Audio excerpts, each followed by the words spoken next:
pour être libre, il faut être éclairé. Et le Nutri-Score, c'est pas autre chose que donner une information.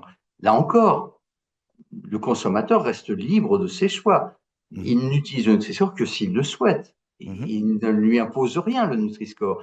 Il lui fournit une information qui lui permet, toujours s'il le souhaite, d'intégrer cette dimension nutritionnelle dans ses choix alimentaires. Maintenant, si d'autres éléments, l'attachement à la marque, le goût, ou s'il se moque complètement des aspects de santé, c'est son droit le plus strict et il peut ne pas du tout tenir compte du Nutri-Score. Donc, on ne peut pas considérer qu'une information de ce type, qui n'est pas quelque chose, on n'interdit pas les produits qui ont un Nutri-Score défavorable, une simple information soit une perte de liberté. Au contraire, ça contribue à donner la liberté de choix aux individus.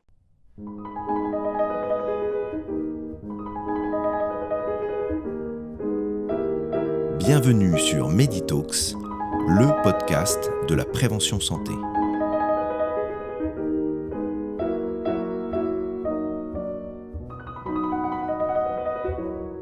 J'ai le grand plaisir de recevoir aujourd'hui sur Meditalks le professeur Serge Erkberg, une figure incontournable de la nutrition et de la santé publique, reconnu pour ses contributions majeures à la prévention en santé. Ancien interne des hôpitaux de Paris, puis professeur de nutrition à l'université Sorbonne Paris-Nord, le professeur Erkberg a dirigé l'unité de recherche en épidémiologie nutritionnelle, EREN, de l'INSERM, où il a mené des travaux de référence sur le lien entre alimentation et santé. Il est surtout connu pour avoir initié et présidé le Programme National Nutrition Santé, PNNS, on en reparlera, et pour être l'un des principaux artisans du Nutri-Score, cet outil aujourd'hui largement adopté pour guider les consommateurs vers des choix alimentaires plus équilibrés. Au-delà de ses recherches, le professeur Erkberg est un fervent défenseur de la prévention comme levier de transformation des systèmes de santé. Auteur de nombreux articles scientifiques et ouvrages pédagogiques, il intervient régulièrement pour sensibiliser le public aux enjeux d'une alimentation saine. Je suis ravi qu'il ait accepté mon invitation pour discuter de son parcours, des défis actuels en nutrition publique et de sa vision de l'avenir de la prévention en santé. Bienvenue Serge. Merci beaucoup Max, merci pour l'invitation. Avec grand plaisir. Alors, je voudrais commencer par ça parce que j'ai compté, il me semble que tu as croisé 9 ministres de la Santé. Dominique Gillot, Bernard Kouchner, Jean-François Mattei, Philippe Douste-Blazy, Xavier Bertrand, Roselyne Bachelot, Nora Béra, Marisol Touraine, Agnès Buzyn. Du coup, j'ai envie de te demander, mais qu'est-ce que tu manges au petit déjeuner? Alors, en fait, j'en ai rencontré encore plus puisque Ah bon? depuis le départ d'Agnès Buzyn s'est succédé quand même un nombre important de ministres de la Santé. Donc, D'accord. ça en fait pas mal. Écoute, malgré cela, ça ne change rien pour moi à ce que je mange, c'est-à-dire que j'essaye de mettre en pratique ce que la science me permet de savoir, de connaître et d'essayer surtout, en partant de cette science, pas simplement manger correctement moi-même, mais essayer de convaincre les politiques de l'intérêt de mettre en place des mesures de santé publique pour améliorer la santé de nos concitoyens. D'accord. Alors, je rebondis tout de suite là-dessus parce que c'est quelque chose que j'ai beaucoup aimé dans tout ce que j'ai lu sur toi et ton livre en particulier, mais c'est que tu es un scientifique, donc tu pars de bases qui sont solides, en tout cas ce qu'ils veulent scientifiques, et ça nous plaît beaucoup sur Meditalks parce qu'on est là pour essayer de d'élaguer un petit peu tous les sujets, mais notre cœur, notre fibre, c'est la science. On veut s'attacher à des choses qui sont prouvées avec des études, suffisamment de recul, et donc pouvoir avancer dans ce sens-là. Et donc ça me convient parfaitement. On va parler de tout ça, on va parler de ton parcours rapidement, même si on va pas tout reprendre ce qu'il y a dans ton ouvrage, que je cite ici directement et que je montre, qui s'appelle donc Mange et tais-toi. C'est publié en 2022, je crois, c'est ça? En février 2022, oui. Février C'est notre 2022. actualité. Malheureusement, les difficultés de mettre en place des mesures de santé publique restent toujours aussi difficiles et les lobbies toujours aussi actifs. J'imagine, et pour encore un moment, je suppose, on va parler aussi de tout ça, parce qu'effectivement, il y a des résistances extraordinaires et des lobbies, toute la deuxième partie de ton livre, qui sont quand même à expliciter. Je pense que c'est intéressant pour le public. Mais avant tout ça, si tu veux bien, j'aimerais bien parler un petit peu de ton enfance et de ta jeunesse, parce que on le fait systématiquement sur Meditalks. Ça nous intéresse de savoir en fait d'où viennent les gens, quel est leur environnement familial, leur contexte, le contexte dans lequel ils ont évolué pendant l'enfance. Est-ce que tu peux nous rappeler des choses très simples? Où est-ce que tu es né, quand et dans quel environnement familial tu as grandi? Alors, je suis né maintenant il y a déjà longtemps, hein, je suis né le 24 septembre 1951, 73 ans, dans une famille d'émigrés juif polonais, donc 6 ans après la guerre, une famille qui a été très largement décimée par la Shoah. Et j'ai passé une enfance heureuse, évidemment dans un contexte un peu triste dans cette période juste d'après-guerre, mais entouré de beaucoup d'amour. Et même si on parlait peu de la Shoah, elle a été extrêmement présente et elle l'est toujours, et un déterminant assez important aussi de mon évolution et de ma construction. Donc mes parents étaient confectionneurs et avaient surtout une grande ambition pour leurs enfants, c'est qu'ils suivent des études, ce que eux n'avaient pas pu faire. Et donc j'ai baigné dans un climat où, sans aucune pression, il est extrêmement important d'étudier, d'essayer d'avoir un métier intellectuel, avoir un métier qui a un sens. Donc je suis très reconnaissant à mes parents pour m'avoir poussé à suivre donc un cursus et des études pour devenir médecin. D'accord, je comprends. Ça veut dire que donc tu évoques tout de suite effectivement ton origine juive polonaise. Ça veut dire qu'une partie importante de ta famille du coup a été décimée par la Seconde Guerre mondiale, y compris des proches. Enfin, tes parents vivaient en France du coup. Tu as des frères et sœurs, tu as peut-être des grands-parents qui sont morts du coup pendant la guerre. Oui, ma mère est la seule survivante de sa famille, donc j'ai pas connu ma D'accord. famille côté maternel puisque mes grands-parents, les oncles, tantes, cousins et autres sont tous morts déportés à Auschwitz. J'ai D'accord. une sœur qui a quelques années de plus que moi et nous étions donc tous les deux dans ce contexte un petit peu lourd, mais j'insiste Aimant. avec cette volonté de transmettre l'amour, de transmettre tout un tas de valeurs. Donc, j'ai vécu une D'accord. enfance tout de même heureuse dans un contexte un petit peu difficile. Et surtout, c'est quelque chose qui reste très présent pour moi. Je me rappelle d'où je viens. Donc, mes parents n'avaient quasiment pas d'études. Enfin, ma mère a quand même eu le certificat d'études. Mhm. Mais surtout, ils m'ont transmis un certain nombre de valeurs, alors, non liées à la religion, puisque ma famille était peu religieuse, mais le sentiment d'appartenance à une culture, l'ouverture sur l'ensemble des autres cultures et la volonté de lutter contre toute forme de stigmatisation pour tout individu, quelle que soit son origine, sa religion, etc. Donc c'est quelque chose qui a été extrêmement présent dans mon enfance et j'étais plutôt un enfant rêveur, j'adorais lire, j'étais très marqué par les grands héros qui ont aussi marqué beaucoup d'autres enfants, de Jean Valjean à D'Artagnan, au Comte de Monte-Cristo, à Robinson Crusoe, et puis les héros de mes bandes dessinées, Kit Carson, Palon de Cassidy, Ivanhoé, Tintin ou les Pieds Nickelés, qui étaient souvent des grands défenseurs de la veuve et de l'orphelin. Donc, c'est quelque chose qui a beaucoup aussi marqué ma jeunesse. Alors je rebondis là-dessus effectivement parce que j'ai détecté dans tes écrits ou même dans les vidéos que j'ai vues effectivement une sensibilité particulière à la justice et à la solidarité que je vois. Tu l'écris d'ailleurs toi-même dans ton livre, il me semble à un moment. Et donc ça vient effectivement de cet environnement familial là et de ces lectures, de cette culture qui t'a été transmise, puisque je dirais quand même que la judéité n'est pas seulement une religion, il me semble, vu de l'extérieur, c'est aussi une culture très importante, une transmission très importante, des lois. Et donc même s'il n'y a pas l'aspect religieux effectivement dans ta famille à l'origine, il y a toute une culture qui est afférente à cette voilà, à la judéité, il me semble. Oui, la religion était peu présente, mais la culture très, très présente, que ce soit dans l'alimentation, dans le respect d'un certain nombre de traditions, et puis surtout Dans le dans des rite. valeurs morales Mhm. extrêmement importante. Donc, je m'identifie à cette culture qui n'est pas une culture de repli et de fermeture, mais plutôt une culture d'ouverture. Et j'aime Bien sûr. cette appartenance et ce lien qui existe avec un certain sens de la vie. Donc ça, je crois, profondément m'a marqué ma vie et même ma carrière professionnelle. Je comprends. Et puis accessoirement à la base de notre civilisation. Voilà, notre culture est quand même judéo-chrétienne, donc c'est une culture ancestrale effectivement de notre civilisation. Très bien, merci. Et donc du coup, dans ce contexte-là, on comprend maintenant un peu mieux. À Paris, est-ce que tu as eu une étincelle, un moment, un déclic qui t'a dit tiens, ok, on me pousse à faire des études, la médecine me plaît bien, c'est ça que je vais faire, ou est-ce que c'est quelque chose qui s'est fait petit à petit, d'année en année, ou est-ce que tu as eu comme ça des expériences qui t'ont permis d'avancer dans ce choix-là?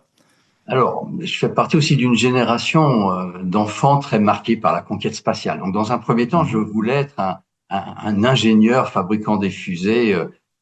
Elon Musk. Pas les côtés les plus défavorables. Donc, c'est une comparaison que je ne préfère pas trop, même si sur le plan de l'idée scientifique ou autre, oui, mais sur les aspects politiques, non, quand même très très loin. Mais j'étais très marqué. 61, Yuri Gagarin qui fait le tour de la Terre. J'avais suivi cette petite chienne avant qui avait été envoyée dans l'espace.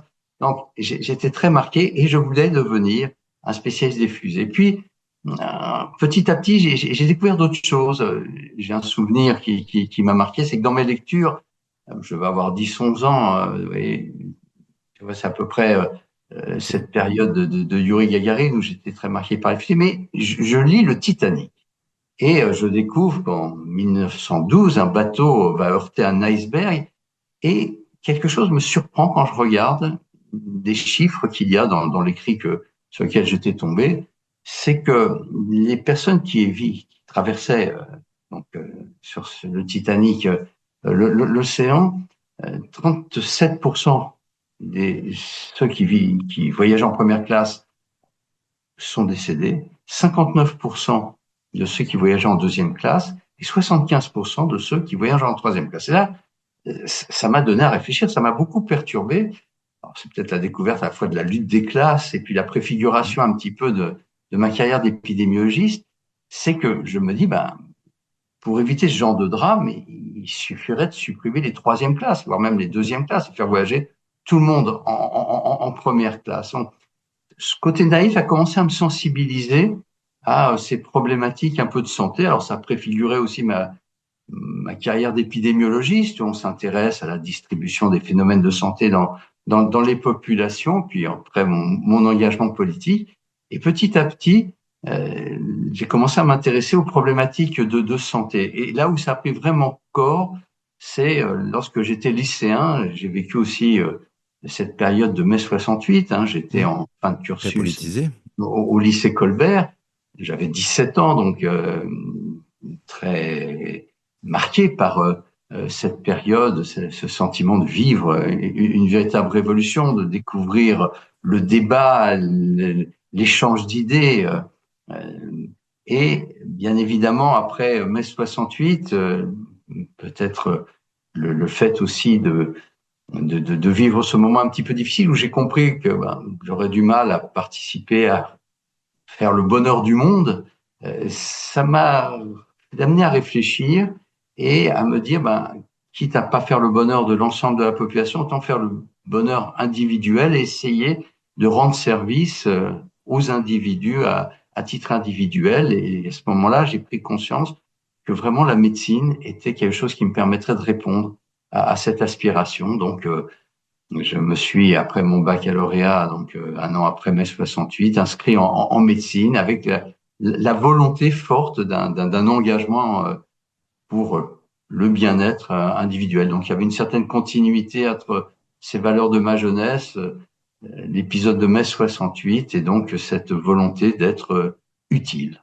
Tout à fait. Et par contre, avec effectivement l'apport d'une coloration politique, ou en tout cas d'une vision politique peut-être à ce moment-là qui débute.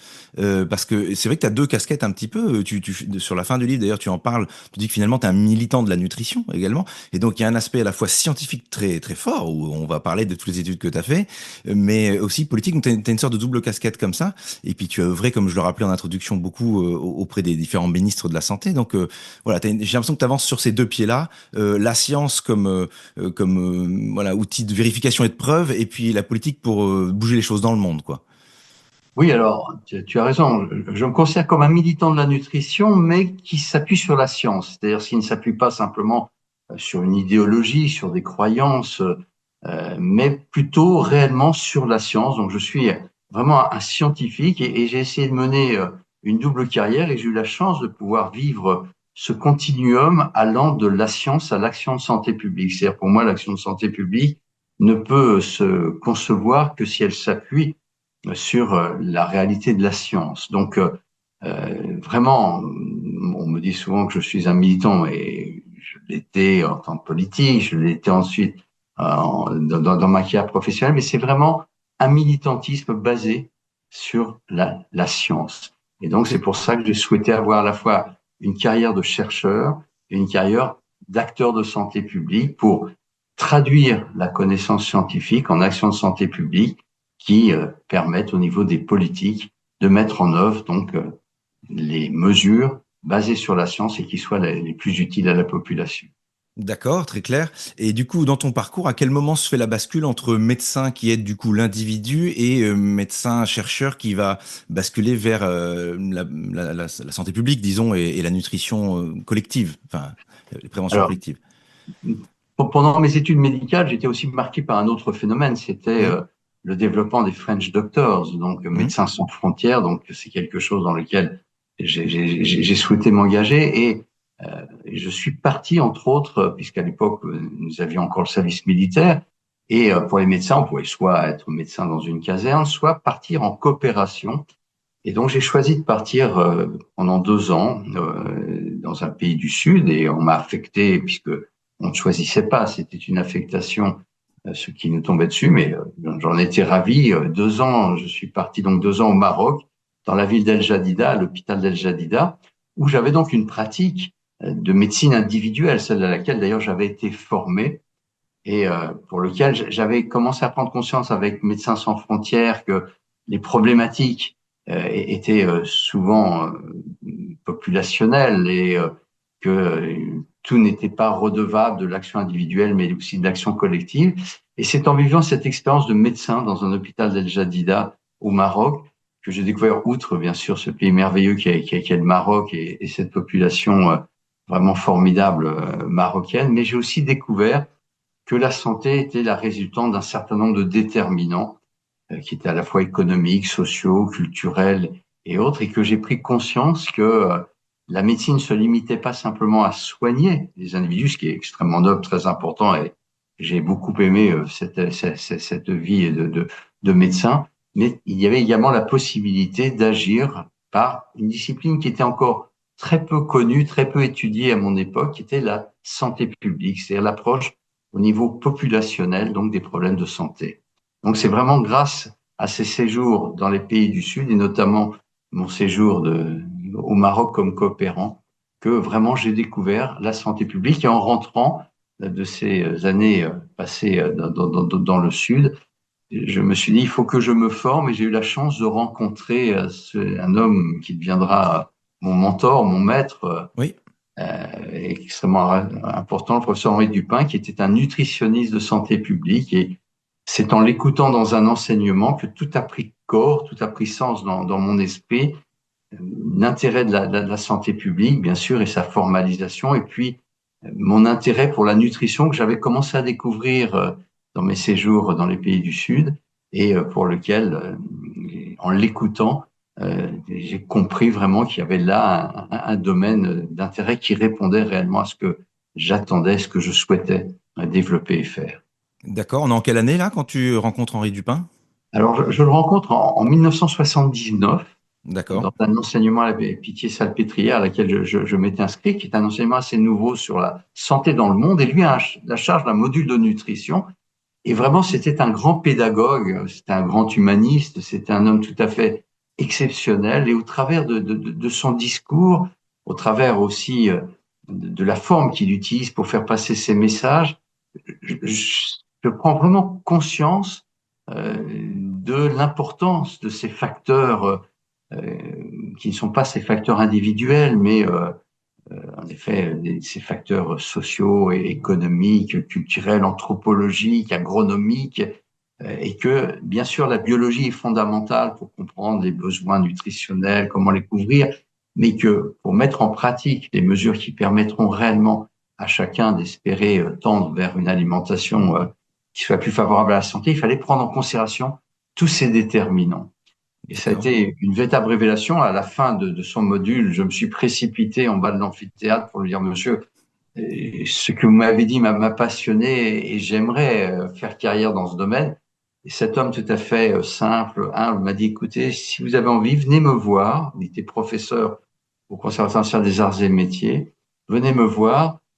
Et quand il m'a reçu, il m'a dit, je comprends votre volonté d'aider. À l'époque, je voulais partir à nouveau dans les pays du Sud. Il m'a dit, mais avant de partir, la bonne volonté ne suffit pas. Pour être vraiment utile, il faut vous former. Et donc, il m'a poussé à me former, à faire ce qu'on appelait à l'époque une thèse d'État. Donc, à côté de ma thèse de médecine, faire une thèse d'État en sciences. Et ça a été extrêmement important. C'est un homme qui m'a beaucoup, beaucoup marqué, beaucoup, beaucoup appris. D'accord. Alors, je voudrais souligner justement ici l'importance des mentors parce que je ne sais pas si on en parle suffisamment en fait, mais à chaque fois que je parle autour de moi aux gens des expériences qu'ils ont eues à l'école ou dans leur vie professionnelle, très souvent, les gens ont eu une personne comme ça. En général, c'est pas 10, hein, c'est une ou deux au maximum, mais ce sont des choses qui sont assez ponctuelles. Un mentor à un moment de leur vie ou un professeur de physique ou d'histoire, etc., mais qui finalement a un impact assez déterminant sur les gens, j'ai l'impression. Alors, je voudrais pas surestimer cette importance-là, mais il me semble par contre que c'est quand même fondamental d'avoir une transmission qui se passe par un modèle. En fait, finalement, un mentor est une sorte de modèle ou d'exemple réussi. Et je pense que ça peut être très important. Et donc, je pense qu'il faut valoriser la transmission générationnelle grâce à des mentors et qu'on devrait développer ça plus que ce ne l'est encore actuellement. Il me semble que c'est très important. Oui, tu as raison. Alors, c'est vrai qu'on le retrouve chez beaucoup de gens qui se rappellent de personnalités qui les ont marquées à une époque. Mmh, Et c'est vrai que moi, j'ai été marqué par un enseignant quand j'étais en cours moyen deuxième année, mmh, un tu vois? instituteur qui m'a également beaucoup marqué. Puis ensuite, beaucoup plus tard, donc par ce professeur qui était un pédiatre de formation qui avait travaillé dans beaucoup de pays d'Afrique, d'Asie et qui était à la fois un grand professionnel avec des compétences tout à fait exceptionnelles, mais qui était surtout un grand humaniste, un homme extrêmement riche, extrêmement intéressant. Et les discussions que j'ai pu avoir dans les années que j'ai travaillé à ses côtés ont été fabuleuses et ont contribué à me construire et à me forger ensuite cette volonté, en effet, de faire ce lien entre la recherche et l'action de santé publique. Ok, et très bien, c'est très clair. Et du coup, quand est-ce que tu es passé à l'action, entre guillemets, tu étais déjà à l'action, mais ce que je veux dire par là, c'est quand est-ce que tu as entamé les grands travaux, je pense à Suivi Max par exemple. Est-ce que ce sont les années suivantes que tu as commencé à réfléchir à ces sujets-là ou même à les mettre en pratique? Oui, tout à fait. Alors, c'est auprès d'Henri Dupin. Alors, à l'époque, il y avait la discipline de la nutrition était très peu reconnue et encore moins la nutrition de santé publique. Et nous travaillions avec Henri Dupin dans un espèce de grenier au Conservatoire national des Ah arts oui, et métiers. Et c'est dans cette ambiance que il m'a fait travailler sur des problématiques qui étaient à la fois l'interface des problèmes de santé qu'on rencontrait dans les pays du Sud et dans les pays occidentaux. Et notamment, j'ai commencé à travailler sous son influence sur les problématiques de déficience, de carence en fer, puis de carence en vitamines et en minéraux. Et je me suis rendu compte, grâce à lui, qu'il fallait développer des études pour avoir des connaissances sur quel était le statut en fer ou en vitamines et minéraux de la population. Donc, en 1988, j'ai, avec une toute petite équipe de gens de bonne volonté qui vivaient dans ce grenier au fond du CNAM, développé une étude sur le Val-de-Marne pour lequel nous avons mis en place les moyens de collecter des données sur l'alimentation et sur le statut biologique en vitamines et minéraux. Tout ceci nous a donné une expérience. À l'époque, il y avait très peu de oui, c'est débutant formation. en fait comme spécialité. C'était tout à fait initial. Et donc, on apprenait un petit peu sur le tas comment sélectionner un échantillon aléatoire, comment développer une méthodologie. Après, il fallait aller convaincre déjà les politiques. Donc, on a appris avec mes jeunes collègues à sortir de notre laboratoire pour essayer de convaincre de l'intérêt de nous aider pour développer ce genre d'études. Et puis, tous ces travaux ont permis pour nous à la fois d'acquérir de l'expérience et de poser le problème des difficultés qu'il pouvait y avoir de couverture de besoins, certaines vitamines et minéraux. Il n'y avait pas de de grandes carences, mais il y avait des déficits qui pouvaient avoir des conséquences sur la santé. Et en fait, la première grande étude que j'ai développée avec cette petite équipe, l'étude Suvimax en 1994, qui visait à tester l'impact d'un apport supplémentaire en vitamines et minéraux antioxydants, ce qu'on trouve dans les fruits et légumes, dans la réduction du risque de maladies comme les cancers et les maladies cardiovasculaires. Il naît alors d'abord de la science, il y avait beaucoup de travaux dans le monde qui suggéraient qu'il y avait une piste importante, mais il faut mettre en place une étude d'intervention, il faut prendre une population importante. Ils se sont très compliqués, hein, avec le nombre de personnes à trouver, les protocoles à mettre en place, et encore, on est obligé de simplifier. Tout à fait, faire ce qu'on appelle un essai randomisé en double aveugle, c'est-à-dire partager une population en deux groupes. L'un va recevoir les vitamines et minéraux antioxydants, l'autre va recevoir un placebo, les surveiller pendant des années pour voir si réellement on a un impact. Ça n'avait pas été fait en France. Et en fait, c'est à l'occasion d'une réunion, comme on en avait souvent à l'époque à l'INSERM, puisque j'avais été recruté à l'INSERM comme chargé de recherche, et j'avais un collègue plus âgé que moi, très brillant, Pierre Ducimetière, qui est un épidémiologiste du domaine cardiovasculaire. Et dans cette réunion, on s'ennuyait un petit peu, où on entendait parler d'administration de la recherche. Il m'a donné un coup de coude et en parlant de l'épidémiologie, il m'a dit, mais quand est-ce qu'en France, un jour, on se lancera dans un grand essai d'intervention pour vraiment démontrer, avec un lien de causalité, le lien entre des facteurs nutritionnels et la santé. Et d'habitude, ces réflexions étaient toujours très pertinentes et me faisaient sourire, mais là, ça m'a fait réfléchir.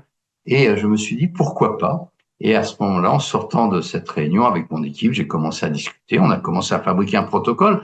Ça, c'était pas le plus difficile, on commençait à être bien formé là-dessus. Mais on s'est dit après, est-ce que c'est faisable de développer en France une étude qui fasse appel au sens civique de volontaires qui acceptent de participer bénévolement à une étude? Et je commençais à aller voir mes collègues épidémiologistes à l'extérieur. Personne n'avait d'expérience, donc personne ne pouvait me donner des conseils. Et je me suis dit, mais comment savoir si c'est faisable de le faire en France? On avait la réputation d'être des latins, peu engagés dans le sens social, et donc on disait, ces études, on peut les faire en Scandinavie, en Amérique du Nord, où les gens ont un sens social plus grand. Je me suis dit, mais après tout, peut-être qu'on s'auto-censure. Et je ne savais pas comment trouver la réponse. Et à l'époque, je me suis dit, tiens, il y a peut-être des gens qui connaissent ça, c'est les publicitaires, ils connaissent les comportements humains. Et donc, c'était pas un monde que je connaissais beaucoup, mais il y avait un publicitaire très connu qu'on voyait à la télévision, c'est le seul nom que je connaissais, c'était Jacques Séguéla. Bien connu. Et je cherchais son adresse, je lui ai écrit un mot, et très curieusement, il m'a répondu. Alors, j'ai appris plus tard qu'il était pharmacien de formation, Ah, et d'accord. il m'a dit, venez me voir. J'ai été le voir, et il m'a dit, vous avez 5 minutes pour m'exposer votre problème. Donc, je lui ai expliqué, voilà, on veut lancer une étude. Est-ce que c'est faisable en France de faire appel à la population pour participer, comme le font si bien les Scandinaves ou les Anglo-Saxons? Il m'a dit, je vais vous donner deux conseils. Le premier, oui, c'est faisable parce que beaucoup de gens ont envie d'être médecins sans frontières, mais ne sont pas médecins et puis ils n'ont pas le temps de partir. Mais ils ont envie d'un engagement, donner plus que de l'argent, simplement à une association, donner un peu de leur temps, de leur sang, de leur sueur. Puis il m'a dit, je vais vous donner un deuxième conseil.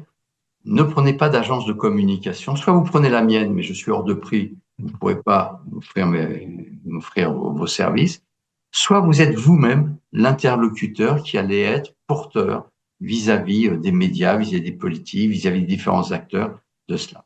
Et donc, en sortant de cette réunion, je me suis dit, pourquoi pas? Et avec ma petite équipe, nous étions 3 personnes sous ces Ce grenier. greniers. Oui, mais une équipe de combat quand même, puisque après il faut prendre la responsabilité et puis y aller, et il faut se sortir les doigts, comme on dit, et il faut les faire les choses, quoi. Tout à fait. À ce moment-là, on s'est lancé en se disant, on n'a pas d'idées, enfin, on n'a pas de moyens, mais on a des idées. Hmm. C'était le slogan à l'époque, combler notre manque de pétrole. Et là, on s'est dit, on va aller chercher et de l'argent, on va aller essayer de convaincre. Et c'est là où on s'est lancé dans cette aventure et ça nous a pris beaucoup de temps. Hmm. Pas pour construire le protocole, ça n'a pas été le plus compliqué, mais pour trouver des moyens. Il y avait très peu de moyens. On était une toute petite équipe, on labellisait avec des statuts extrêmement précaires et nous étions jeunes, mais on a été, je pense, suffisamment convaincants et on a fait preuve d'imagination pour essayer de convaincre et d'arriver à convaincre par des financeurs de nous financer. Et puis ensuite, les médias de nous aider à se lancer dans cette aventure. Et en 94, on a appelé au volontariat, à la population, et grâce aux journaux télévisés, à la presse écrite, à la presse radio, nous avons lancé cet appel. Et comme l'avait prédit Jacques Seguela, ça a bien marché, puisqu'on a eu beaucoup de volontaires et Ok. qu'on a pu, pendant 8 ans, réaliser cette étude qui a contribué à beaucoup de résultats sur l'importance de la nutrition par rapport à la santé, sur le rôle des antioxydants, et ça a débouché entre autres sur la confortation du slogan qui a été ensuite lancé dans le cadre du PNS, au moins 5 fruits et légumes par jour pour réduire le risque de maladie. Ok. Alors avant de revenir justement sur les résultats de cette étude, moi qui, je t'avoue, m'ont surpris beaucoup dans le livre, on va en reparler, tu vas nous expliquer un petit peu, en particulier avec la différence entre les hommes et les femmes. Je voulais juste revenir sur une petite anecdote, moi qui m'a beaucoup parlé, parce que je crois que c'est dans le cadre de Suvimax que tu as rencontré Marc Simoncini, qui, moi, est un personnage que je suis depuis très longtemps et qui je trouve fascinant en tant qu'entrepreneur et qui me semble très intéressant. Est-ce que juste tu pourrais nous rappeler dans quel cadre tu l'as rencontré? En plus, tu l'as rencontré 2 fois, il me semble, à 20 ans d'intervalle. Et comment il a pu t'aider et comment vous avez collaboré, même si c'est une anecdote, disons. Oui, c'est-à-dire qu'il y a eu beaucoup d'anecdotes comme ça. Pour construire l'étude, vous voyez, il fallait des unités mobiles, il nous fallait des moyens de collecter aussi des informations. Suivre 10 ou 15 000 personnes pendant 8 ans, collecter des données sur l'alimentation, sur la santé, sur tous les événements, évidemment, ça nécessitait un personnel tel que c'était au-delà de possibilité d'envisager des budgets qui soient cohérents.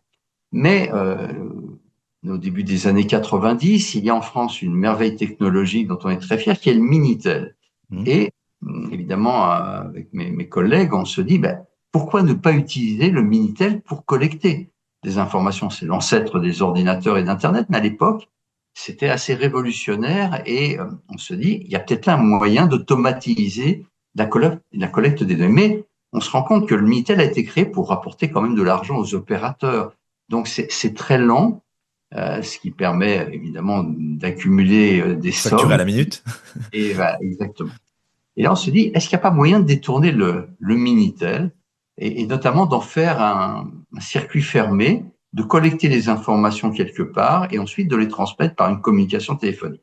Alors, on cherche tout un tas de contacts et on tombe sur un jeune étudiant, enfin, un jeune étudiant ingénieur, euh, qui dit, oui, pourquoi pas, je vais travailler là-dessus, et qui a cette extraordinaire idée, il fait un petit boîtier qui va se brancher sur le Minitel, qui va permettre, grâce à une mémoire, de collecter les informations, d'avoir un logiciel qui permet de collecter aussi de façon plus simple. Bon, le Minitel, c'était très basique et très rustique, mais il améliore un petit peu la qualité et de stocker les informations pour les transmettre ensuite une fois par mois via une connexion téléphonique, c'est vraiment un appel extrêmement économique. Et ce jeune homme, avec beaucoup d'idées, c'était Marc Simoncini. Donc, on a travaillé avec lui, et je lui dis, il était vraiment très jeune et sortait Entrepreneur. de ses études, mais avec déjà beaucoup, beaucoup d'idées, d'imagination. Après, quelques années plus tard, je découvrirai qu'il est ce patron important du digital, qui crée Mythique. Et 20 ans plus tard, lorsqu'on va lancer l'étude nutritionnelle de santé, je n'avais plus de contact depuis le lancement de Suvimax, même si on s'était quitté en très bons termes. On avait été très heureux de son travail, qui nous avait coûté très peu d'argent et qui avait été extrêmement En plus. efficace. Et donc, je me dis, tiens, comme j'ai son téléphone, je vais lui envoyer un message. On recherchait d'autres volontaires pour être une Nutrinet, en patron de Mythique. Je me dis, peut-être il peut transmettre l'appel au volontariat, même chez les adhérents de son business. Et sans trop y croire, je lui ai écrit et je reçois un retour immédiat. Il dit, mais bien sûr que je me rappelle de vous. Bien sûr que ça a été une expérience extrêmement riche. Bien sûr que je souhaite vous aider. Et donc, Super. il a envoyé un message à tous les adhérents de sa Sa société plateforme, ouais. qu'il avait créée, sa plateforme. Et nous avons eu beaucoup de gens qui se sont inscrits grâce à cela. Donc, j'ai apprécié sa loyauté, sa fidélité. Évidemment, il m'a remercié de ne pas lui demander d'argent, parce qu'il dit d'habitude, les gens le contactent pour lui demander plutôt de l'argent. Là, c'était vraiment une aide technique et il a été extrêmement loyal et fidèle. Donc, je leur suis très reconnaissant. Super, très sympathique. Et ça m'amène à rebondir sur un autre sujet que tu évoques dans ton livre et que j'aimerais bien creuser un tout petit peu, c'est la dépendance au financement privé. Parce que tu l'évoques assez tôt. Alors je sais pas si c'est lors de Suivimax ou un petit peu après, mais en gros tu décides à un moment parce que tu considères que ça influence la recherche d'une façon négative, si je comprends bien, et tu décides de t'affranchir de tout financement privé et d'essayer de faire sans et donc de faire avec des petits moyens ou du financement public. Est-ce que tu peux nous expliquer pourquoi tu as pris cette décision-là et qu'est-ce qui t'a amené et même plus encore en quoi le financement privé pervertit la recherche? Alors, ce qu'il faut comprendre, c'est que dans les années 90, on ne se posait aucune question sur ces financements privés. Et à la limite, nous étions poussés même par notre direction, à l'INSER ou au ministère de la Santé, à avoir des liens avec les industriels. Ça permettait de compenser le manque de financement public qui était patent à cette époque et qui est toujours encore extrêmement problématique. Et puis on disait, si des experts travaillent avec les industriels, si les industriels choisissent ces experts, ça montre qu'ils sont d'excellents experts. Donc on était poussé à cela. En 94, lorsqu'on a lancé Submax, on s'est appuyé sur des financements privés avec une vingtaine de financeurs, alors, touchant tous les domaines, l'agroalimentaire, mais également, je crois, Peugeot, Sodexo, des sociétés, des banques, des assurances, et on se posait aucun problème. Et à la fin de Suivimax, au début des années 2000, tu vois, il y a à peu près 25 ans, on a pris conscience que le fait d'avoir des financements privés pouvait de façon indirecte, parfois de façon directe, mais souvent de façon directe, parfois de façon inconsciente, avoir un impact sur les résultats de la recherche et après sur l'utilisation qui en était faite. Et donc, il y a eu l'affaire du Mediator qui a marqué les esprits, des travaux scientifiques qui ont montré que les résultats des études étaient parfois plus favorables à ceux qui les finançaient que des résultats issus d'études qui n'avaient aucun financement. Donc, au début des années 2000 ou à la fin des années 90, avec mon équipe, on a commencé à réfléchir et puis je commençais à faire de la politique de santé publique, notamment j'ai vécu c'était le début, les prémices du PNNS et je me rendais compte dans les commissions dans lesquelles je participais que certains de mes collègues prenaient parfois des positions qui me semblaient un peu ambiguës sur le plan scientifique et ils avaient des liens d'intérêt. Et je me suis dit, si eux, quand je parlais avec eux, ils étaient absolument pas conscients que ceci impactait leur vision. Et je me suis dit, si eux touchent de l'argent pour leur recherche, pas obligatoirement individuellement, pas personnellement, mais pour leur recherche, et qu'ils ont cette prise de position dans laquelle ils sont pas conscients que c'est peut-être lié à leur lien d'intérêt, moi-même et mon équipe qui touchons des financements également privés, peut-être que nous vivons sans le savoir la même chose et que nous faisons la même chose. Et donc, il y a 25 ans, nous avons décidé de ne plus avoir le moindre financement privé, ni à titre de la recherche, ni même à titre individuel, d'être invité à un colloque ou d'aller dîner au restaurant ou d'aller inviter à une Toute invitation, tout cadeau, quoi. Absolument. Plus aucun cadeau, ni même un café. Donc, on a décidé de ne plus avoir du tout de contact. Alors, non pas de contact, on peut dialoguer avec les industriels, et de n'avoir plus aucun financement sous aucune forme pour être totalement indépendant, pour être totalement crédible dans nos résultats et pour être certain que même inconsciemment, parce que beaucoup de mes collègues ne sont pas conscients et d'ailleurs sont parfois... C'est ça que je comprends pas bien. C'est que autant je comprends la collusion qui peut exister effectivement entre l'industriel, l'agroalimentation et les recherches en nutrition, effectivement, qui peut être directe. Autant je comprends moins bien le fait comment on peut en être inconscient, parce qu'a priori, si tu es financé par un organisme privé, t'en es forcément conscient. Et puis la science, c'est quelque chose de différent. C'est-à-dire que la science t'amène à des résultats. Alors c'est vrai que tu peux l'interpréter différemment si tu sais que tu es payé par telle ou telle société. Mais donc ça, c'est le premier point que je voudrais que tu explicites un tout petit peu. Et le deuxième point, c'est est-ce que donc ça apporte une forme de biais en fait d'être financé par des organismes privés. Et je voudrais prendre le revers de ça, c'est est-ce que ça apporte pas d'autres biais d'être financé par des organismes publics? Alors, en ce qui concerne le fait d'être inconscient, c'est que ce qui est intelligent dans les industriels qui financent des travaux de recherche, c'est qu'ils ne font aucune pression directe. Jamais, ni moi, à l'époque où nous avions avec mon équipe des financements, ni mes collègues ne m'ont dit avoir subi la moindre pression pour que les résultats soient publiés dans un sens. Mais l'analyse des résultats, c'est une chose complexe, c'est l'interprétation qui en est faite. Il risque d'y mettre une part de subjectivité. Et D'accord. Donc c'est pas sur la donnée, c'est sur la subjectivité et l'interprétation plutôt que ça joue. sur la subjectivité D'accord. d'interprétation, sur le fait que l'on puisse occulter certains aspects. Donc, D'accord. c'est quelque chose d'extrêmement subtil. C'est une ligne éditoriale en quelque sorte, quoi. Absolument. Et les industriels sont suffisamment intelligents pour ne pas faire pression, qui fait que on se sent pas donc poussé à aller dans un sens. On se sent libre, on se croit libre. Mais quand on regarde les résultats, par exemple, on le voit sur les produits sucrés qui montrent qu'un travail qui est financé par l'industrie du sucre a 5 fois plus de risque de ne pas trouver de lien avec la santé qu'un travail qui n'est pas financé. Donc, tout ceci joue. Et ensuite, quand vous êtes dans une commission,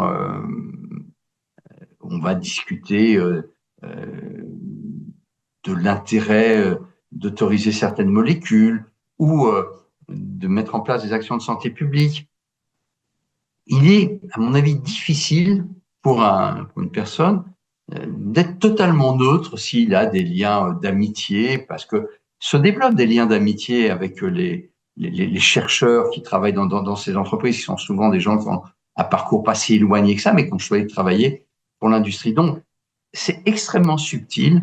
Lorsque les scientifiques sont payés, ils sont payés par les industriels, mais pas trop fortement, de manière à ce qu'ils ne se sentent pas achetés.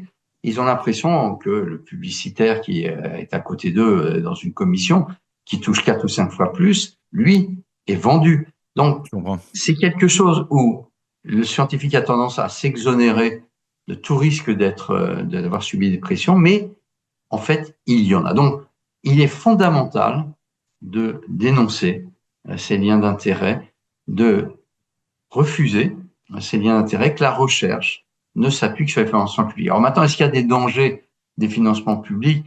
Là, je ne crois pas, nous sommes des chercheurs académiques, on postule à des fonds soit nationaux, soit européens, mais dans lequel il n'y a aucune pression pour que ça aille dans un sens autre que le bien commun.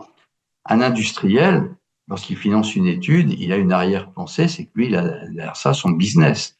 Les lobbies défendent des intérêts économiques. Les chercheurs académiques, avec des fonds publics, défendent le bien commun. Ils n'ont aucun intérêt. Mais une idéologie aussi, néanmoins. C'est aussi une vision de la vie et quelque part, c'est politique aussi. C'est-à-dire il y a aussi un biais. Je veux dire, c'est pas neutre C'est pas neutre, mais ça va dans le sens de l'intérêt du bien commun. Il n'y a pas de bénéfice. Mais qui est à définir. Certaines personnes ont une différente vision du bien commun. Alors, il peut y avoir des différences, bien sûr, du bien commun. Il peut y avoir des sensibilités différentes, mais tout à fait. Tout de même, on voit c'est l'objectif, en tout cas. Il y a un côté plus objectif et ça débouche sur des propositions de recommandations qui vont dans le sens tout de même du bien commun, qui sont ces outils de politique de santé publique. Donc, d'accord. Je vous avance un petit peu. Pardon, excuse-moi. Non, j'insiste sur la nécessité aujourd'hui. Autant il y a 20-25 ans, on pouvait ne pas avoir conscience de ces risques liés aux liens d'intérêt, aux conflits d'intérêt. Aujourd'hui, ça n'est plus possible. Tout à fait. Et c'est dénoncé effectivement par beaucoup de gens et on voit bien le problème en tout cas. Je te remercie de le rappeler. Je voulais juste un petit peu avancer parce que je vois qu'on a le temps tourne et on a beaucoup de sujets à avancer. Je veux juste peut-être revenir une minute si tu veux bien sur les conclusions de Suvimax parce que moi quand j'ai lu ton livre ça m'a beaucoup surpris et donc peut-être qu'avec le recul tu peux nous expliquer ces résultats qui me semblent assez étonnants. Et puis après avancer évidemment sur le Nutri-Score et puis le combat politique. Voilà, sans raconter tout ce que tu as raconté dans le livre puisque c'est très détaillé et donc je renvoie les gens à ton livre tout simplement. Alors sur le résultat de Suvimax, je t'avoue que j'étais très surpris, j'ai suivi ça avec beaucoup d'intérêt, ton récit. Donc pour rappeler juste, donc tu as suivi une énorme cohorte pendant effectivement 8 ans, je crois. Et tu as fourni en gros des compléments nutritionnels, je sais pas si on peut dire ça comme ça, de vitamines, d'antioxydants, sous forme de pilules, et testé avec un placebo évidemment comme contrôle. Et tu as essayé de tester pour voir s'il y avait un impact sur la santé des gens, avec des prises de sang régulières du coup qui étaient réalisées, s'ils recevaient tel ou tel nutriment supplémentaire pour compléter leur régime alimentaire. J'ai peut-être mal résumé, est-ce que tu peux nous le rappeler synthétiquement? Juste peut-être un seul point, non, tu as très bien résumé, c'est que ce n'était pas la volonté de faire des compléments nutritionnels, c'était de D'accord, le mot est pas bon. simuler l'apport par, qui est au moins 5 fruits et légumes par jour, de vitamines et minéraux antioxydants. Donc, certes, on utilisait une pilule parce qu'on ne peut pas donner pendant 8 ans chaque jour 5 fruits et légumes par jour puis avoir des fruits et légumes placebo. Bien Donc, sûr. on a utilisé la forme d'un complément, mais la volonté était réellement de tester une hypothèse nutritionnelle. Est-ce que si on apporte à des doses nutritionnelles des antioxydants, des vitamines, la vitamine C, la vitamine E, le bêta-carotène, le zinc et le sélénium, est-ce qu'on réduit le risque de cancer et de maladie cardiovasculaire par rapport à un groupe qui va recevoir pendant la même période un placebo? Et en effet, les résultats Alors, ont été... je lis la conclusion de ton étude, j'ai le livre en face de moi, et effectivement, ils seront scientifiquement passionnants, c'est ce que tu indiques. Chez les hommes, le risque de développer un cancer a été réduit de 31% et le risque de décès de 37% dans le groupe recevant les antioxydants à dose nutritionnelle. Mais ces effets n'ont pas été retrouvés chez les femmes. Alors là, j'avoue que je suis assez circonspect. Comment c'est possible? Tu l'expliques par la différence un peu d'hygiène de vie ou de régime alimentaire, mais ça semble surprenant. Alors oui, il y a des différences extrêmement importantes dans les comportements alimentaires des hommes et des femmes, notamment en ce qui concerne les fruits et légumes. C'est-à-dire que, en fait, quand on regardait dans notre étude, les femmes avaient spontanément, avant tout apport supplémentaire, des apports de fruits et légumes ramenés à leur poids plus importants. Et d'ailleurs, quand on regardait leur statut biologique, c'est-à-dire quand on faisait une prise de sang sur l'ensemble des individus de notre corps, on voyait que les femmes avaient des taux de vitamine C, de bêta-carotène et de l'ensemble des antioxydants plus élevés que ceux des hommes. Donc en fait, les femmes étaient déjà autoprotégées par leur comportement plus favorable à la santé, par leur comportement Et alimentaire. c'est lié à la nutrition des femmes qui est différente ou est-ce que ça peut être lié à d'autres Absolument. facteurs C'est lié en génétiques, je sais grande partie, pas. non, c'est lié vraiment à la nutrition, c'est qu'elles avaient D'accord. des apports plus élevés en fruits et légumes, les hommes mangeant plus de, à l'époque surtout, plus de produits animaux, plus de viande, Ok. moins de produits végétaux.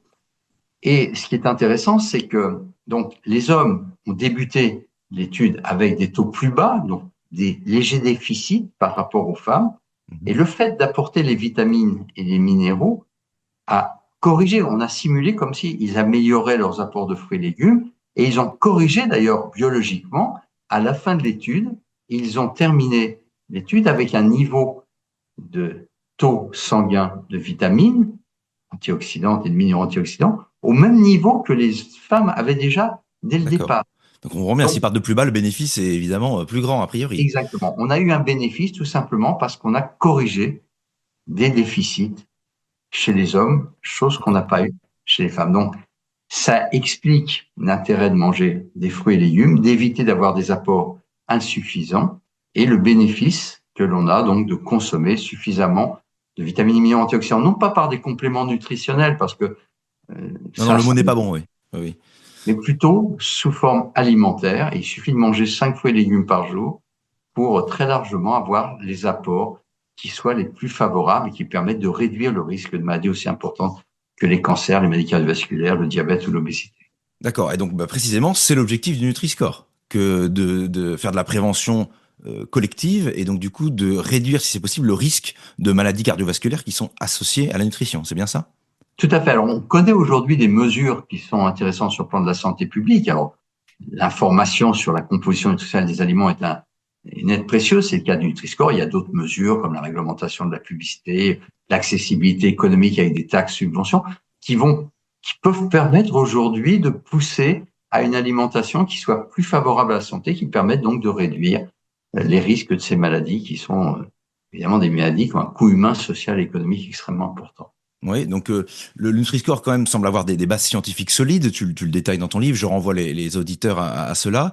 Je vais pas non plus tout détailler là. Le combat politique, mais extrêmement âpre et difficile, qui mélange à la fois des politiques, des industries agroalimentaires et leurs syndicats et leurs responsables dans des choses des fois assez incompréhensibles. On se demande quelles sont les alliances des uns et des autres. J'ai posé juste quelques questions sur cette partie-là qui est quand même très intéressante. Euh, Déjà, comment dire ça? Est-ce que les industriels avaient vraiment beaucoup à perdre avec la mise en place du Nutri-Score? Je me suis posé cette question-là plusieurs fois en lisant ton livre. C'est-à-dire que s'ils bataillent aussi âprement, c'est que économiquement, ça peut avoir un impact très négatif pour eux. C'est ce que je suppose. Mais, or, je suis pas si sûr que l'impact soit si négatif que ça pour eux ou que ça change complètement leur business. Est-ce que tu avais une idée de l'évaluation de ça? Est-ce que tu peux nous dire? En fait, dès le départ, on savait que le Nutri-Score allait choquer un certain nombre d'opérateurs économiques qui ont une vision extrêmement à court terme, qui ne D'accord. sont pas conscients de l'intérêt de la demande sociétale. C'est-à-dire que les crises sanitaires qu'on a vécues, la vache folle, les OGM, etc., ont amené les consommateurs à s'intéresser quand même plus à l'origine des produits et à la composition des produits qu'ils consomment. Donc, il y a une vraie demande des Mhm. consommateurs. Tout Donc, à fait. on a essayé de dire aux industriels, vous ne pouvez pas aller à l'encontre de cette demande de transparence. D'un autre côté, Nutri-Score, ça ne dit pas qu'il ne faut pas consommer des Mhm. aliments qui sont mal classés parce que leur composition nutritionnelle n'est pas favorable. Ça ne fait que rappeler que certains aliments qui sont trop gras, trop sucrés, trop salés, pas suffisamment riches en fruits et légumes et en fibres, eh bien, ils ont un classement défavorable, des UE. Il faut donc simplement être alerté en tant que consommateur qu'ils doivent être consommés en quantité raisonnable, pas trop souvent et pas trop fréquemment. Donc, on a expliqué aux industriels que, bien sûr, qu'il va falloir qu'ils fassent évoluer leurs produits, il va falloir qu'ils les reformulent, qu'ils les améliorent, mais que de toute façon, c'est pas un effondrement du secteur économique, mais que on va espérer, et c'est l'intérêt de la santé publique, pousser à ce que les consommateurs s'orientent vers des alternatives de meilleure qualité nutritionnelle et pousser les industriels à améliorer la composition des aliments parce qu'ils ont des marges de manœuvre, mais il y a une inertie, ils préfèrent ne pas bouger C'est par et flemme, donc quoi, tu veux dire qu'ils le font pas. Et alors qu'il y a des possibilités d'améliorer il y la a des qualité. possibilités. Et donc, dès le départ, en 2014, lorsqu'on a proposé Nutri-Score, aucun industriel n'a soutenu Nutri-Score. Tous l'ont combattu. C'était 4 années de bataille extrêmement violente jusqu'à ce qu'il soit adopté en 2017, où là, seulement 6 sociétés l'ont adopté. Et aujourd'hui, on est à 1400 sociétés, ce qui est 1400 marques, ce qui est un progrès bien sûr important, mais on a Mhm. encore beaucoup de grandes sociétés agroalimentaires qui s'opposent au Nutri-Score, à cette transparence. C'est un droit des consommateurs et un devoir des industriels. Mhm. Alors je comprends très bien. Je voudrais juste rappeler quelque chose, reformuler en fait ce que tu écris, mais pour être sûr que nos auditeurs comprennent bien. Et moi, je l'ai en fait compris un peu en lisant ton livre. C'est qu'en fait le Nutri-Score, ce qu'il faut bien comprendre, c'est qu'en fait c'est un indicateur. Donc pour moi déjà, c'est une traduction synthétique visuelle finalement du tableau de nutrition qu'on a au dos de tous les paquets d'aliments. Donc c'est une traduction visuelle de ça.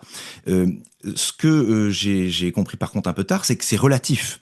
C'est qu'en fait, c'est relatif à une classe d'aliments. C'est-à-dire que si je regarde les huiles, les notes qui vont être notées A, B, C, D ou E, en fait, c'est relatif aux autres huiles. C'est pas relatif à autre chose. Et donc ça, effectivement, au début, si on n'est pas informé, ça peut être un peu perturbant. Il faut bien qu'on sache que c'est relatif à la classe de produits dans laquelle on se trouve. Et du coup, ça prend du sens. Se pose aussi du coup la question de généraliser effectivement le score pour qu'il ait du sens, parce que sinon, bah, on peut pas comparer tous les produits. Et puis on revient. Je te laisse peut-être évoquer ça une seconde, mais après aussi, ce qui m'intéresse, c'est l'évaluation de ça. Parce qu'il y a une élévation qui a été faite en juillet 2019, si j'ai bien noté, dans l'International Journal of Behavioral Nutrition and Physical Activity, et donc qui estime que Nutri-Score pourrait prévenir entre 6636 et 8000, alors c'est un peu précis, et 8700 décès annuels liés à des maladies chroniques en France, soit 3,4% des décès attribuables à ces maladies. Est-ce que bah déjà tu confirmes ce que je raconte et est-ce que ça te semble quelque chose qui est significatif et effectivement qui pousse à généraliser ça? Est-ce que c'est trop anecdotique? Est-ce que tu aurais espéré mieux? Qu'est-ce que tu en penses?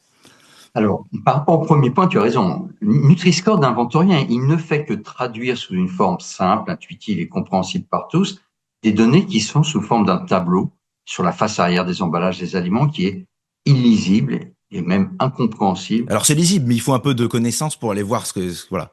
Il faut beaucoup de connaissances parce que D'accord. même pour les nutritionnistes, comparer ensuite deux produits quand on a des pourcentages, des apports recommandés, exprimés par 100 grammes. Alors dans le détail, on peut pas, mais dans les grosses lignes, on peut voir s'il y a 30% de sucre dans un produit, bon bah on sait qu'il y a du sucre dedans, quoi. Oui, mais par exemple, s'il y a 30% de sucre dans un produit et 4% de gras, et qu'il y a un autre produit qui a 27% de sucre et 11% de gras, Hmm. lequel entre les deux est le plus favorable? Oui, je Donc, comprends. ça ne donne pas une idée de la qualité nutritionnelle globale.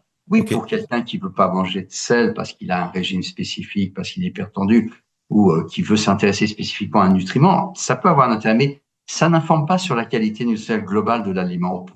C'est ça qui est tout de même bien sûr important pour pouvoir comparer les aliments. Et ça fait le lien avec le deuxième point. C'est que Nutri-Score n'a pas la volonté de se substituer aux recommandations nutritionnelles. Ça ne dit pas qu'un aliment est bon ou pas bon pour la santé, sain ou malsain, parce que ça dépend bien sûr de la quantité, ça dépend de la fréquence de consommation.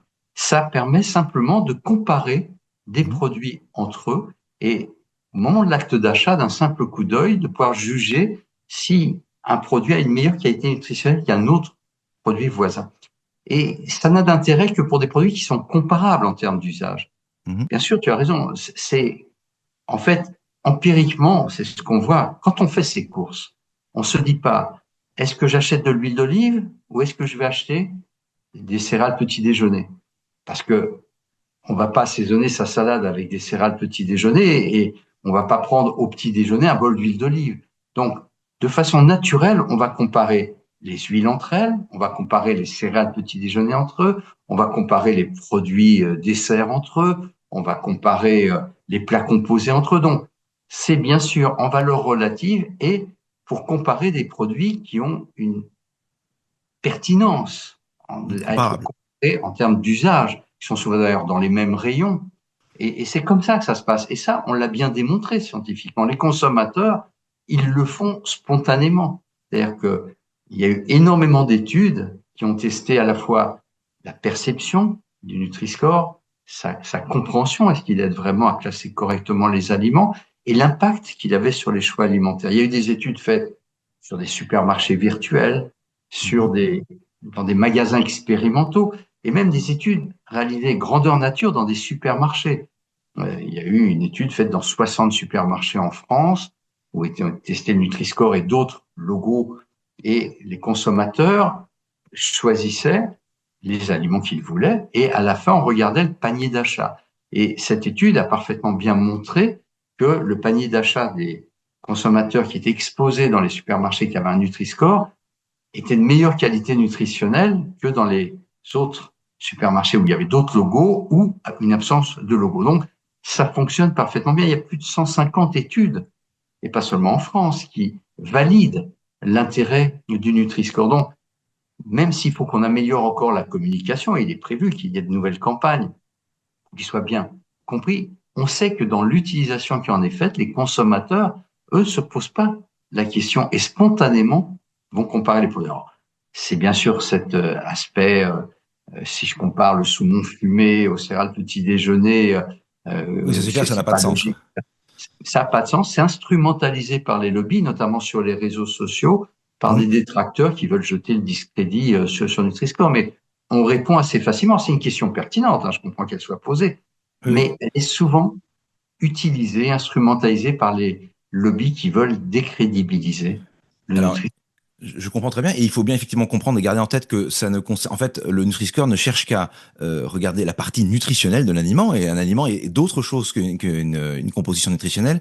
Et je voudrais quand même pousser le bouchon un dernier cran plus loin, si tu veux bien, parce que j'ai vu une étude que je pense à laquelle tu as participé directement sur les produits laitiers fermentés et le fromage en particulier, et qui explique que, en gros, une consommation normale, mais voire même un peu plus élevée que la moyenne, permettait de baisser les maladies cardiovasculaires. Est-ce que c'est vrai? Est-ce que j'ai bien compris?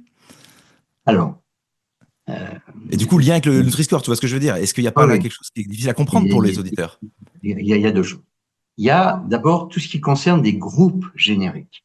On sait que consommer, par exemple, je sais pas, les fruits et légumes, de consommer des produits laitiers 2 par jour, c'est-à-dire suffisamment, mais pas trop, est favorable à la santé, que de consommer des produits céréaliers complets est favorable à la santé, que de manger pas trop de viande est favorable à la santé. Ça, c'est des recommandations sur des groupes génériques. Mais à l'intérieur des groupes génériques, il y a des différences, c'est-à-dire entre, je sais pas, des plats composés, ça varie d'une pizza à une autre, ou comparé à une tarte au poireau. Entre les fromages, il peut y avoir des différences importantes. Donc, le Nutri-Score vient compléter les recommandations nutritionnelles. C'est-à-dire, par exemple, pour les produits laitiers, aujourd'hui, on dit qu'il faut consommer, pour les adultes, 2 produits laitiers, un petit peu plus pour les sujets âgés, et pour les très jeunes enfants. Mais à l'intérieur des produits laitiers, il y a du lait, différents types de lait, avec des laits nature,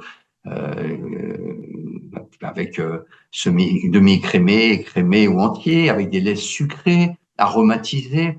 À l'intérieur des produits laitiers, il y a également les yaourts, avec certains qui sont nature, qui ont peu de sucre, d'autres qui ont beaucoup de sucre. Il y a des fromages, dont certains sont plus salés que d'autres.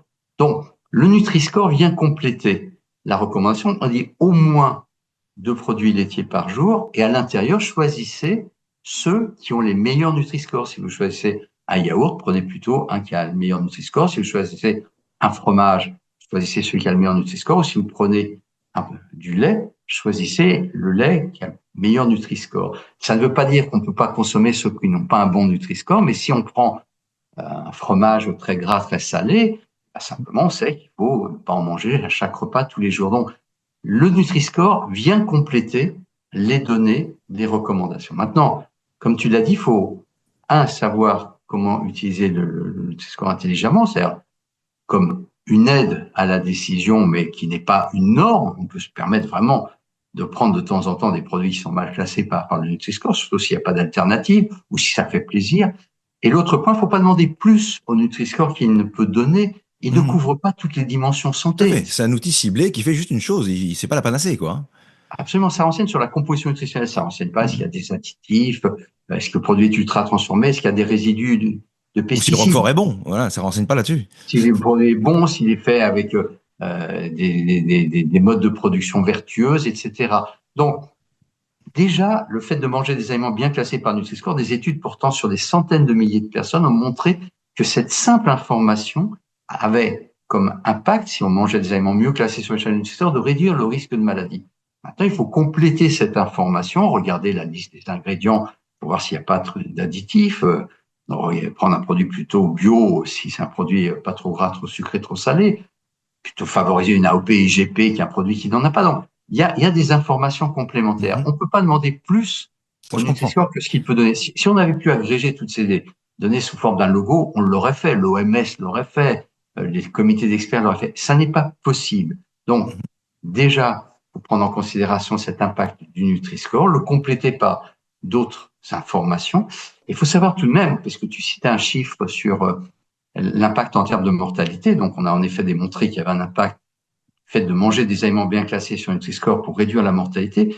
Tout récemment, le CDE a fait un rapport, a publié une étude sur 27 pays, donc 27 pays de l'Union européenne, montrant que si le Nutri-Score était répandu dans l'ensemble des 27 pays européens, d'ici 2050, ce serait 2,5 millions de maladies chroniques qui seraient évitées, avec une diminution également des dépenses de santé et une augmentation de la force de travail. Donc, on a vraiment des travaux de modélisation qui montrent que l'impact de manger des aliments bien classés sur Nutri-Score est très fort en termes de prévention des maladies. C'est important au niveau individuel, mais c'est important au niveau aussi sociétal par l'impact social et économique que ces maladies. D'accord, c'est très clair. J'ai eu l'impression, pour ouvrir un tout petit peu plus, que en fait le combat aussi était donc il s'est beaucoup traduit de façon politique pour revenir là-dessus, mais ça va un peu plus loin que ça aussi. Je trouve que ça confronte un peu deux visions du monde, une vision qui est plus libérale. Je résume très rapidement laissez-moi manger ce que je veux et arrêtez de m'emmerder avec vos trucs. Je vais me responsabiliser. Alors il y a un côté positif aussi là-dedans, c'est que l'humain est libre, mais donc il est responsable et se responsabiliser lui-même pour choisir ses aliments. Bon, toi tu dis qu'en gros le Nutri-Score c'est juste une aide là-dessus. Il peut rester est libre de faire ce qu'il veut, et une vision plus collective et de santé publique, de prévention, qui dit bah non, on va quand même amener des outils, pas de force, mais disons qu'on va les imposer quand même un petit peu pour voilà, pour informer quand même et pour amener des éléments. Je trouve on retrouve un peu de ça quand même dans la dichotomie, dans le combat politique qui s'est joué là-dessus. Et je trouve pour le coup les deux visions sont légitimes. Il y a pas le bien et le mal. Je comprends quand même. Oui, Ça va au-delà du Nutri-Score, hein, le sujet.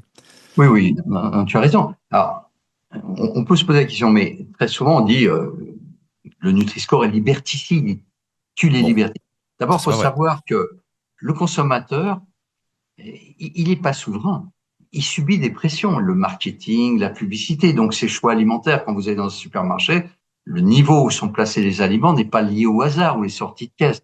Donc, nous Bien ne sûr, sommes mais l'humain doit rester libre. Ça touche une question qu'on va pas pouvoir répondre aujourd'hui, mais est-ce qu'on est libre du coup absolument. quand même? Mais on remet parfois en cause le Nutri-Score, mais pas cette pression marketing extrêmement forte qui pousse à consommer certains types d'aliments qui répondent à des intérêts pas tellement nutritionnels, mais plutôt économiques. Le deuxième point, c'est que pour être libre, il faut être éclairé. Et le Nutri-Score, c'est pas autre chose que donner une information. Là encore, le consommateur reste libre de ses choix. Mhm, Il n'utilise le Nutri-Score que s'il le souhaite. mhm. Il ne lui impose rien, le Nutri-Score. Il lui fournit une information qui lui permet, toujours s'il le souhaite, d'intégrer cette dimension nutritionnelle dans ses choix alimentaires. Maintenant, si d'autres éléments, l'attachement à la marque, le goût, ou s'il se moque complètement des aspects de santé, c'est son droit le plus strict et il peut ne pas du tout tenir compte du Nutri-Score. Donc, on ne peut pas considérer qu'une information de ce type, qui n'est pas quelque chose, on n'interdit pas les produits qui ont un Nutri-Score défavorable, une simple information soit une perte de liberté. Au contraire, ça contribue à donner la liberté de choix aux individus. Alors ça, je comprends, et néanmoins, je continue de faire l'avocat du diable, parce que j'aime bien ça, mais néanmoins, il me semble qu'il y a une différence entre le tableau nutritionnel derrière le paquet alimentaire et le Nutri-Score dans le changement de paradigme, puisque le tableau nutritionnel t'amène une information factuelle, sans jugement de valeur. Le Nutri-Score, il est vrai quand même, amène ce qui est bien et ce qui est pas bien, avec le symbole des couleurs et des lettres, et donc je dis pas que c'est mal, mais il y a un changement de paradigme dans la nature de l'information apportée au consommateur. Est-ce que tu es d'accord avec ça? Pas totalement. Le D'accord. nutrition ne dit pas que c'est bien ou c'est mal. Ça dit c'est mieux ou moins bien. Ouais, mais donc une notion de bien, il y a une notion de morale. Il y a une notion de fournir tout de même, il faut bien donner l'information. Non, mais Donner je un suis pas contre, tableau hein. factuel avec des colonnes, des chiffres, en sachant qu'il n'est pas utilisé, c'est l'alibi que se Hmm. donnent les industriels pour dire, vous voyez, on donne une information en sachant que cette information est inutilisable pour le consommateur lambda, et je te dis même pour une grande partie des professionnels de santé, des Ok. nutritionnistes. Donc, ça n'est pas réellement un problème à ce niveau-là. Et ça ne donne pas un jugement de valeur, ça donne un, une synthèse des données, de ces fameuses données, est basée sur la science, c'est-à-dire la construction. C'est plutôt une synthèse comparative plutôt qu'un jugement moral. Et la construction de l'algorithme de calcul, Hmm. c'est pas l'avis du docteur Tartampion ou du Non, non, professeur j'ai vu Lee. ça, effectivement, oui. Il y a eu énormément de travaux qui ont montré que le choix des nutriments pris en considération était réellement pertinent en termes de santé publique. Et les données que je t'ai indiquées sur l'étude de l'OCDE ou les études que l'on a montrées, ou ces grandes cohortes qui ont porté sur des centaines de milliers de personnes au niveau européen, qui ont montré que le fait de manger des aliments bien classés par Nutri-Score réduisait le risque de maladie, ça valide ce jugement. Donc, c'est pas un jugement de valeur pour faire plaisir ou pas faire plaisir à quiconque. C'est une information synthétique qui est réellement validée par la Ok, science. très bien. Et je voudrais te poser encore, si tu as le temps, deux dernières questions, parce que je t'ai pris beaucoup de temps, je te remercie. L'une, c'est comme tu es passionné par voilà la santé publique, donc qui s'adresse à un grand nombre, à un collectif, un grand nombre de personnes. Est-ce que tu vois des choses qui pourraient être appliquées chez les employeurs français, puisque les employeurs sont aussi finalement des gens qui ont avec eux, autour d'eux, beaucoup d'employés, donc beaucoup de personnes. Disons que c'est des collectifs qui peuvent être importants, qu'ils soient publics ou privés d'ailleurs, hein. Est-ce que il y a des choses qui sont transposables, alors pas le Nutri-Score, mais est-ce qu'il y a des choses dans ce que tu as appris dans les politiques publiques de santé, en nutrition, qui sont transposables aux entreprises ou qui sont peut-être pas transposables, mais enfin des sujets sur lesquels ils peuvent avancer? On peut amener des clés là-dessus ou pas? Oui, bien sûr. Hein, les employeurs ont un rôle important. Le lieu de travail, bon, d'abord, ça peut être aussi un lieu dans lequel on mange. Donc, on peut Tout agir à au fait, niveau souvent. des cantines. Et en restauration collective, on peut améliorer l'offre alimentaire, l'information. D'ailleurs, il y a des expériences qui sont en cours et pour que le Nutri-Score soit affiché en restauration collective, mais également on peut proposer à la fois des plats de meilleure qualité nutritionnelle, donc l'information et l'offre peut être régulée. Donc, la restauration collective est un bon exemple. On peut être aussi un véhicule pour faire de l'information, de l'éducation, de la Mhm. communication. Les Mhm. distributeurs automatiques payants qu'il y a au sein des entreprises, on peut réguler le contenu et avoir une offre plus favorable à la santé. Et puis, on le sait d'ailleurs, il y a des industriels qui le font, il y a des employeurs qui le font. Ils peuvent aussi développer des actions, tant sur l'éducation physique, l'activité physique sur les lieux de travail. Ça fait partie de la nutrition, il y a ce qui rentre et Mhm. ce qui sort. Donc, Mhm. il y a beaucoup de marge de manœuvre, il y a beaucoup de possibilités pour que les lieux de travail deviennent des lieux qui servent de support à des actions de santé publique. Tout ceci peut être concerté avec les employeurs, les salariés, les syndicats et tous les représentants qui sont impliqués. Oui, bien sûr, le lieu de travail est un lieu très privilégié pour l'action de santé publique. D'accord, merci beaucoup. Et dernier point, puisque tu termines ton livre par le combat continu, mais que tu dis être à la retraite depuis quelques années, si j'ai bien compris, professeur émérite, on dit.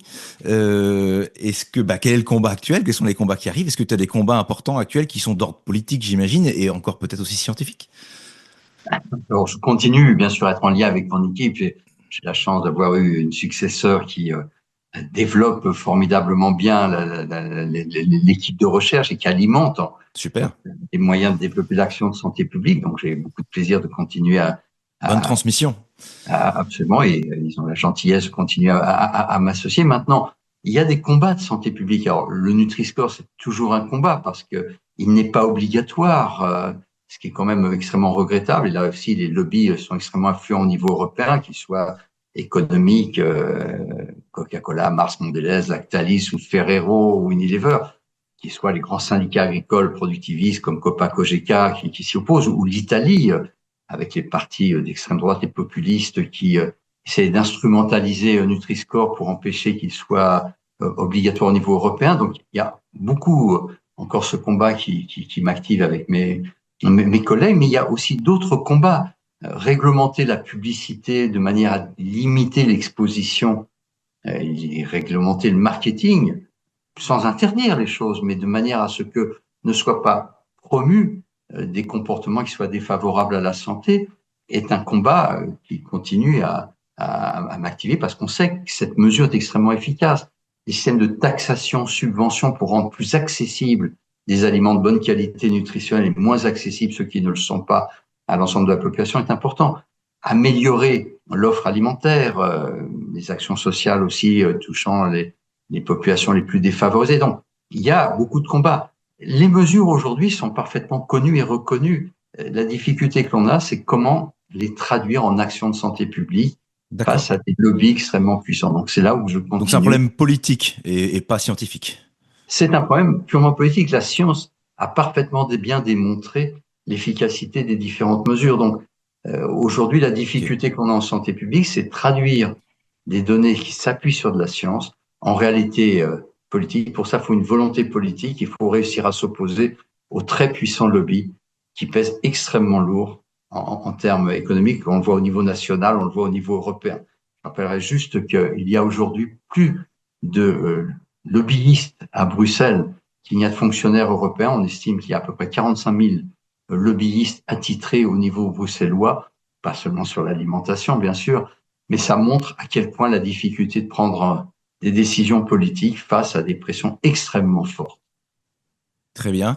Et pour terminer, peut-être sur une note un peu plus positive, est-ce que tu aurais un message à transmettre aux entrepreneurs qui nous écoutent, qui je sais sont nombreux, ou aux jeunes tout simplement, qui commencent leurs études ou qui commencent leur carrière, pour essayer de changer le monde, essayer de changer les choses?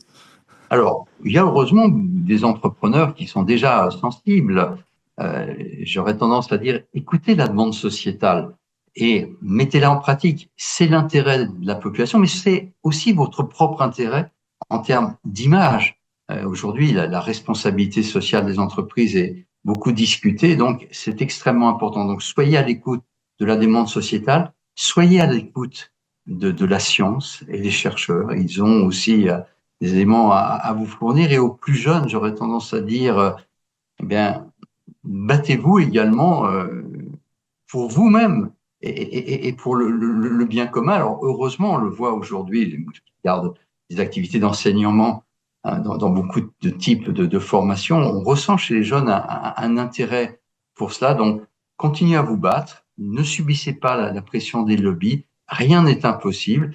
Et je cite souvent cette phrase d'un grand écrivain italien, enfin d'un grand dramaturge, Bertolt Brecht, qui disait celui qui ne combat pas, celui qui combat n'est pas sûr de gagner. Celui qui ne combat pas a déjà perdu. Donc, continuez à vous battre et le combat continue. Merci beaucoup Serge pour cet entretien qui était passionnant et je pense qu'il va passionner nos auditeurs aussi. Merci beaucoup pour ton temps et donc le combat continue. Très bonne Merci journée. beaucoup pour l'opportunité d'échanger et la qualité des questions qui m'ont été posées. Merci beaucoup. Merci à toi. Si cet épisode t'a plu, merci de liker, de commenter, de partager et de t'abonner pour suivre les prochains épisodes. Ciao, merci.